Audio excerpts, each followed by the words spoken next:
ሰላም ጤና ይስጥልኝ የማዮ ስፖርት ተከታታዮች እንደምን አላችሁ? ዓለም ሁሉ በጉጉት ሲጠብቀው የነበረው የ2026 ዓለም ዋንጫ ትላንትና እንግዲህ በአዘጋጅ ሀገር ሜክሲኮም የደማቅ ስነ ስርዓት ተከፍቷል።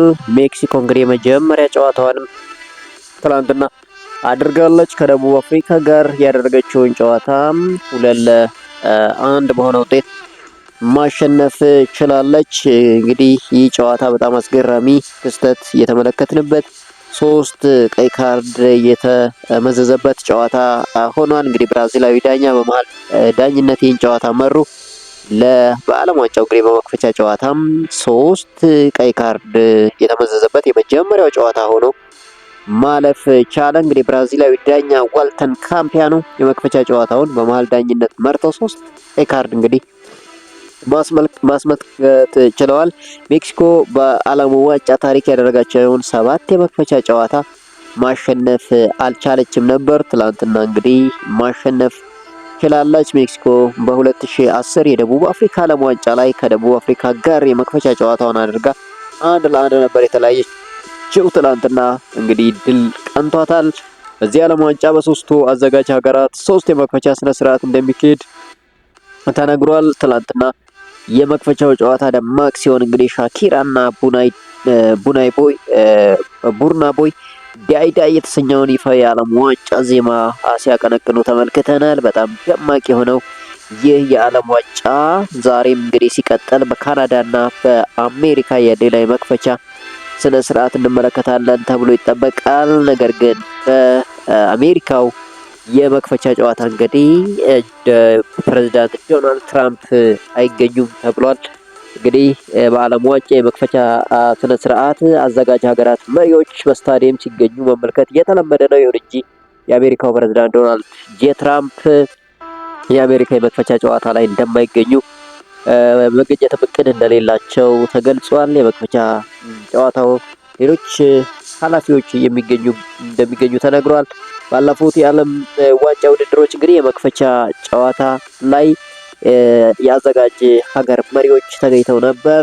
ለአብነትም በ2022 የዓለም ዋንጫ የኳታሩ ኦሜር ተገኝተው ነበር። በ2018 ዓለም ዋንጫ የሩሲያው ፕሬዝዳንት ፑቲን ተገኝተው ነበር። በ2014 የብራዚል ፕሬዝዳንት ላይ እንግዲህ ሮሴፍ ተገኝተው የሀገራቸውን የመክፈቻ ጨዋታ ታድመው ነበር።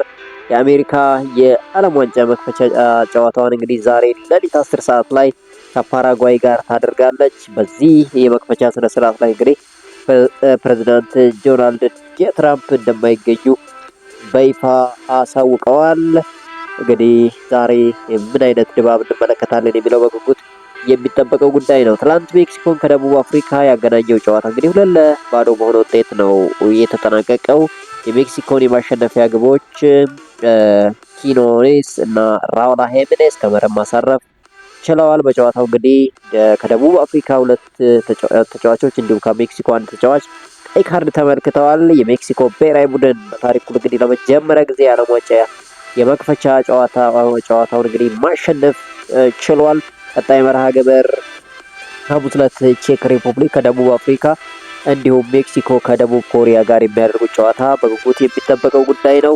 በዚሁ ቡድን እንግዲህ ደቡብ ኮሪያ ከቼኪያ እያደረገችው ያለው ጨዋታ እንግዲህ እኛ አሁን በዚህ ቪዲዮ እየሰራን ባለንበት ሰዓት 60ኛው ደቂቃ ላይ ይገኛል። ቼኪያ 1-0 ደቡብ አፍሪካን ሳውዝ ኮሪያን እንግዲህ እየመራች ትገኛለች። መጨረሻው ምን ይሆናል የሚለው እንግዲህ በጉጉት የሚጠበቀው ጉዳይ ነው። እንግዲህ ክሬቺክ 59ኛው ደቂቃ ላይ ይህን ጎል አስቆጥሮ አሁን ቼኪያ እንግዲህ 1-0 ሳውዝ ኮሪያን እየመራች ትገኛለች። ሌላው እንግዲህ መጨረሻ ላይ ምን ይሆናል የሚለው በጉጉት የሚጠበቀው ጉዳይ ነው። ሌላ ዛሬ እንግዲህ የሚጠበቁ ሌሎች ጨዋታዎች ይኖራሉ። በተለይ አዘጋጅ ሀገራት ዛሬ ጨዋታቸውን ያደርጋሉ። ካናዳም ትጫወታለች። በሌላ በኩል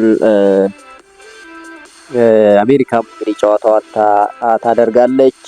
ታዲያ ዛሬ መርሃ ግብር ላይ ቅድም እንደተናገርነው ዶናልድ ትራምፕ እንግዲህ እንደማይገኙ ይፋ ተደርጓል።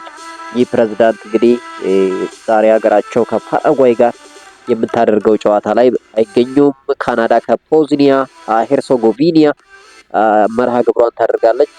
ትናንትና ደማቅ የነበረው የሜክሲኮ የመክፈቻ ጨዋታ ዛሬ ደግሞ የበለጠ በካናዳ እና በአሜሪካ እንግዲህ ይደምቃል ተብሎ ይጠበቃል። ከምንም በላይ እነኚህ ሁለት ሀገሮች እንግዲህ በጣም የተንቆጠቆጡና በሀብት ማማቸውም የታወቁ ሀገራት እንደሆነ ይታወቃል። ስለዚህ ዛሬ ከሜክሲኮ የተሻለ ድባብ እንደሚያደርጉ የሚጠበቅ ይሆናል። ራውል ሄሚኔዝ እንደው በሜክሲኮ በኩል እንግዲህ በጣም ቁልፍ ተጫዋቻቸው መሆኑንና በዚህ በዓለም ዋንጫ የተሻለ እንቅስቃሴ ለሀገሩ እንደሚያደርግ ትናንትና አስመልክቶናል። እንግዲህ ራውል ሄሚኔዝ ትናንትና በጣም አስገራሚ ሹቶችን ሲያደርግ ነበር። ተሳክቶለትም እንግዲህ ጎል ማስቆጠር ችሏል። ራውል ሄሚኔዝ 34 ዓመቱ ላይ ይገኛል። እንግዲህ ከሀገሩ ጋር 2 የጎልደን ካፕ፣ 1 የኔሽንስ ሊግ እና የኮንካካፍ ዋንጫዎችን ማሸነፍ የቻለው ራውል ሄሚኔዝ በወከለባቸው የዓለም አቀፍ መድረኮች የውድድሩ ምርጥ ተጫዋችና የወርቅ ሽልማትን ማግኘት የቻለ ተጫዋች ነው።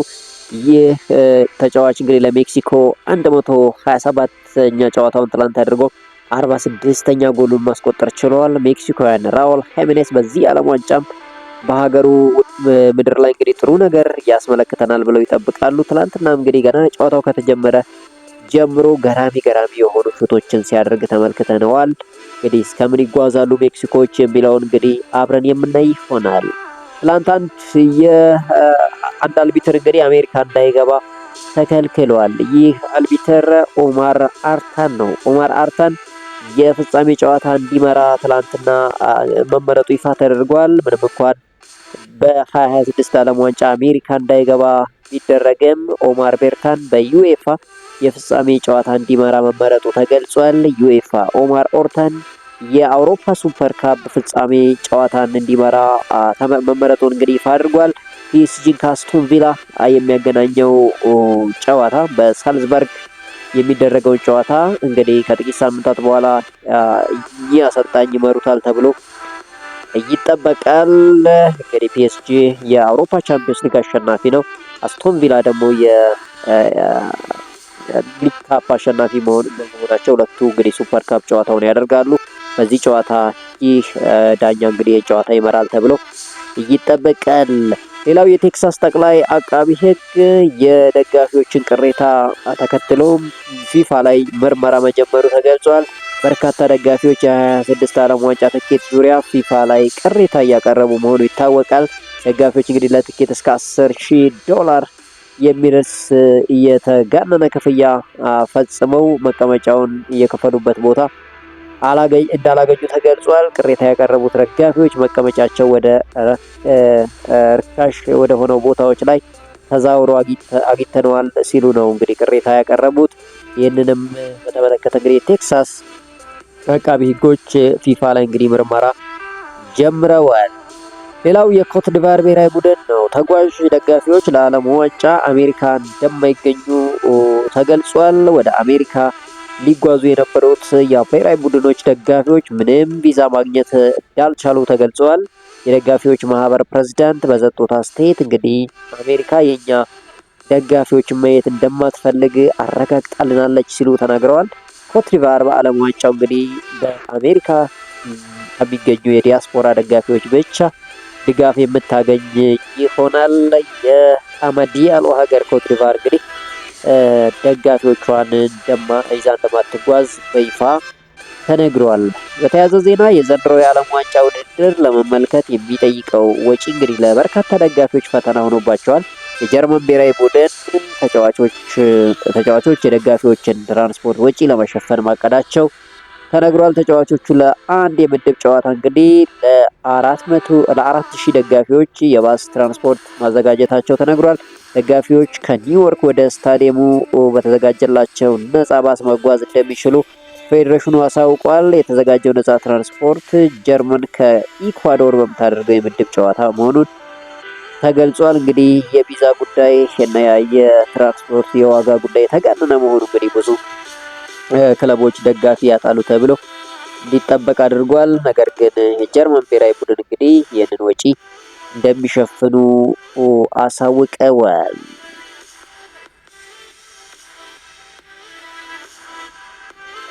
ሌላው አንድ ተጫዋች እንግዲህ ዘግይቶም ቢሆን ጥሪ ደርሶለታል። ከሰሞኑ በቶትናም ቤት እንግዲህ ፊርማውን አኑሮ እንግዲህ ሙሉ በሙሉ የቶትናም ንብረት መሆኑ የተረጋገጠው ሴኔሲ ጥሪ እንደቀረበለት ተነግሯል። የአርጀንቲና ብሔራዊ ቡድን ለዓለም ዋንጫ ለተከላካይ ማርኮ ሴኔሲ ጥሪ አቅርበዋል። ለሊዮናርዶ ባላርዲ በጉዳት ምክንያት ከዓለም ዋንጫ ውጪ መሆኑ ከተረጋገጠ በኋላ እንግዲህ ማርኮ ሴኔሲ ይህንን ተጫዋች ተክቶ ወደ ዓለም ዋንጫው አምርቷል። ሴኔሲ በዚህ ሳምንት እንግዲህ ወደ ቶትናም የሚያደርገውን የዝውውር ማጠናቀቁ አይዘነጋም። አሁን ደግሞ እንግዲህ በዓለም ዋንጫው የሚካፈል ይሆናል። ከሰሞኑ የማንቸስተር ዩናይትድን የተቀላቀለው ተጫዋች ኤደርሰን በብራዚል ጥሪ እንደቀረበለት ይታወቃል። ዛሬ ደግሞ እንግዲህ ትላንት ደግሞ ማርኮ ሴኔሲ ቶትናም መግባቱ ቢረጋገጥም እንደገና ወደ ዓለም ዋንጫ የተጠራበትን እድል አግኝቷል። ትላንት በዓለም ዋንጫው እንግዲህ የመክፈቻ ጨዋታ ላይ የደቡብ አፍሪካው አሰልጣኝ ሁጎ ብሩስ በ74 ዓመታቸው እንግዲህ በእድሜ ትልቁ አሰልጣኝ መሆንን ሪከርድ ሰብረዋል። ነገር ግን ይህ አሰልጣኝ የሪከርድ የሚቆየው በጣም ለጥቂት ሰዓታት ብቻ ነው። ከሰዓታት በኋላ ደግሞ እንግዲህ የቼክ ሪፑብሊኩ አሰልጣኝ ሚሮስላቭ ኩቤክ በ74 ከ283 ቀን የሁጎ ብሩስ ሪከርድን መልሰው ይሰብሩታል። የኛ አሰልጣኝም ሚሮስ ኩቤክ ሪከርድም የሚቆየው እንግዲህ እስከ እሁድ ብቻ ይሆናል። እሁድ ዕለት የ78 ዓመቱ የኩራሳው አሰልጣኝ ዲክ አድቮካት በእድሜ ትልቁ አሰልጣኝ በመሆን ሪከርዱን የግላቸው ያደርጉታል። እንግዲህ በዚህ ዓለም ዋንጫ በጣም በእድሜ ትልቅ የሆኑ አሰልጣኞች ጨዋታን ይመራሉ ማለት ነው።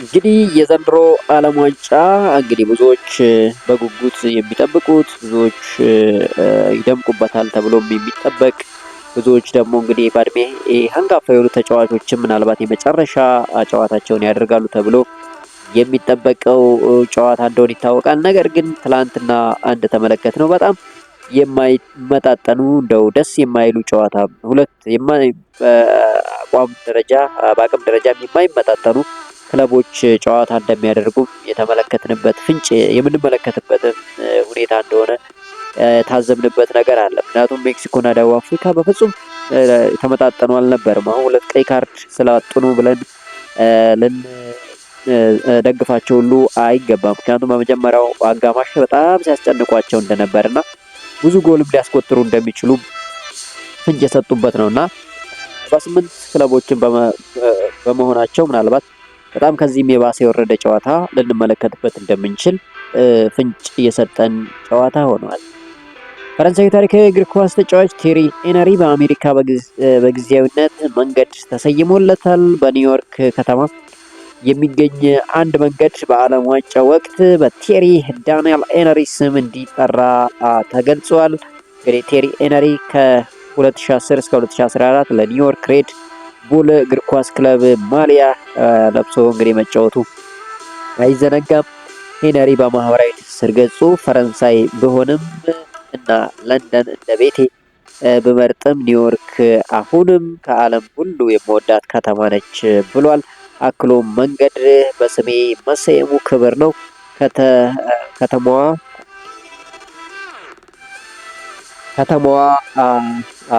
በልቤ ቦታ አላት። ልጄ እዛ ነው የተወለደው፣ የቤተሰቦቼ አካል ነች ሲል እንግዲህ ቴሪ ዳንኤል ኤነሪ የተሰማውን ደስታ ገልጿል። በታሪክ ለሁለተኛ ጊዜ በዓለም ዋንጫው እንግዲህ የምትሳተፈው ሄይቲም የውድድር ማሊያ ለመቀየር መስማማቷ ተነግሯል። እንግዲህ ፊፋ የሄይቲ ብሔራዊ ቡድን ማሊያ ፖለቲካዊ ይዘት አለው በሚል እንዲቀየር ጠይቆ ነበር። ይህንንም ተከትሎ እንግዲህ ሄይቲ የሜዳና የሜዳ ውጪ ማሊያ ለመቀየር መስማማቷን አሳውቃለች። በማሊያው ላይ የሄይቲ የነጻነት ተፋላሚዎች የሀገሪቱን ሰንደቅ ዓላማ ከፍ አድርገው ይዘው ይታያሉ። ምስሉ እንግዲህ ሄይቲ በ1804 የሀገሪቱ አብዮት አብቅቶ ነጻነቷን ማወጇን ለማስታወስ የተቀመጠ መሆኑ ተነግሯል። እንግዲህ ሄይቲ ማሊያ መቀየሯን እንግዲህ መስማማቷ ተነግሯል። እንግዲህ ይሄ የዓለም ዋንጫ እንግዲህ በጣም ብዙ የፖለቲካዊ ይዘቶች ያሉት መሆኑ እንግዲህ እየተነገረ ይገኛል። የኢትዮጵያው ፕሬዝዳንት ጃኒ ኢንፋንቲኖም የዓለም ዋንጫ አዘጋጅቱን ለአሜሪካ መስጠታቸው በፍጹም እንደማይጸጽታቸው ተናግረዋል። በፍጹም አልጸጸትም ሲሉ ምላሽ የሰጡት ጃኒ ኢንፋንቲኖም የመጸጸት አንዳችም ነገር የለም ስለ ቪዛ የተጠየቁት እኚህ ፕሬዝዳንት እንግዲህ አሜሪካ ማንን ወደ ሀገሯ ማስገባትና ማስወጣት እንዳለባት እኛ መወሰን አንችልም ሲሉ መልሰዋል። ኢራን በዓለም ዋንጫ ለመሳተፍ መምጣቷ ትልቅ ስኬት ነው። የምንኖረው መሬት ላይ ነው። ሁሉንም የሚገጥመንን ፈተናዎች መቀበል አለብን ሲሉ እንግዲህ ጂያኒ ኢንፋንቲኖ ትላንትና ተናግረዋል። እንግዲህ በዚህ በዓለም ዋንጫ የትኬት ዋጋ መናርና አሜሪካ ለተወሰኑ ቪዛ መስጠቷና መከልከሏ እንዲሁም የቪዛ ዋጋ ከፍ ማለቱ በጣም ብዙ ሀገሮችን ማስቆጣቱ አይዘነጋም። ስለዚህ እንግዲህ ምላሽ የሰጡት ይህ ፕሬዝዳንት ጃኒ ኢንፋንቲኖ በዚህ ጉዳይ ምንም የሚጸጽተኝ ነገር የለም ስትል እንግዲህ መልሱን ተናግረዋል። እኚህ ሰው ብዙ ጊዜ በጋዜጠኞች ፊት የሚቀርቡ ሰው አይነት አይደሉም። እንግዲህ ለመጀመሪያ ጊዜ በጋዜጠኞች ፊት ለፊት ተገኝተው ለአሜሪካ መስጠታችን ምንም የሚጸጽተን ነገር የለም ሲሉ ተናግረዋል። ውድ የማዩ ስፖርት ተከታታዮች እንግዲህ አሁን በዚህ ሰዓት 70ኛው ደቂቃ ላይ የሚገኘው የደቡብ ኮሪያ እና የቼክ ሪፐብሊክ ጨዋታ 1-1 መሆን ችሏል። እንግዲህ ሁዋንግ ለደቡብ ኮሪያ ጎል አስቆጥረው ጨዋታው 1-1 ላይ ይገኛል። የዚህ ጨዋታ ፍጻሜ እንግዲህ ምን ይሆናል የሚለው በምሽቱ ዜናችን ይዘን የምንመጣ ይሆናል። እንግዲህ በዚህ ጨዋታ የ33 ዓመቱ ሰን ሄንግሚን በመጀመሪያ አጋማሽ ጎልቶ ከወጡ ተጫዋቾች መካከል ቀዳሚ ሆኖ ተመልክተነዋል። እንግዲህ ሁለቱ ቡድኖች እስከ ረፍት ባደረጉት ጨዋታ በመጀመሪያው አጋማሽ የቡድኑ አምበል ሰን ሄንግሚን ያገኛቸውን የግብ ዕድሎች መጠቀም ሳይችል ቀርቷል። ቼክ ሪፐብሊኮች ወሳኙ ተጫዋቻቸው ቶማስ ሱሼክ ብዙ ቦታዎችን በመጫወት እንግዲህ እንዲሸፍንላቸው ሲያደርጉ ተስተውለዋል። የፊፋው ፕሬዝዳንት ጂያኒ ኢንፋንቲኖ ጨዋታውን ከቀድሞ የሪያል ማድሪድ ተጫዋች ፈርናንዶ ሄይሮ እና ከፈረንሳይ ጋር የ1998 ዓለም ዋንጫ ካሳካው ዮሪ ጎርኬፍ ጋር እየተመለከቱት ይገኛሉ። እንግዲህ ቼክ ሪፐብሊክ ከሚያደርጓቸው ቅያሬዎች ለጨዋታው ወሳኝ እንደሚሆኑ ሲጠበቁ 9 የስላቪያ ብራህ ክለብ ተጫዋቾች በተጠባባቂ ወንበር ላይ አስቀምጠው ነው ይህን ጨዋታ የጀመሩት። ያም ሆነ እንግዲህ የጨዋታ እንግዲህ አሁን 70ኛው ደቂቃ ላይ አቻ ይገኛል። ፍጻሜው ወይም መጨረሻው ምን ይሆናል የሚለው በጉት ይጠበቃል። ምሽት ላይ ዛሬ የሚደረጉ እንግዲህ የካናዳ እና የአሜሪካ መክፈቻ ጨዋታም ምን ይመስላል የሚለው እንግዲህ ነው የምንጠብቀው ጉዳይ ይሆናል። በዚህ ዓለም ዋንጫ ማንን ደምቆ እንመለከታለን፣ ዋንጫውስ ወዴት ያመራል የሚለው እንግዲህ ከአንድ ወር በኋላ ምላሽ የሚያገኝ ይሆናል። ሁላችንም ይህንን ጨዋታ በጉጉት እንደምንመለከተው ምንም ጥርጥር የለውም። ማዩ ስፖርትም እንግዲህ የዚህን የጨዋታ ክስተት ከስሩ ውድ አድማጮቹ ያደርሳል። እናንተ ቻናላችን ሰብስክራይብ፣ ቪዲዮአችን ላይክ አድርጉ። ባላችሁበት መልካም ቀን ይሁንላችሁ።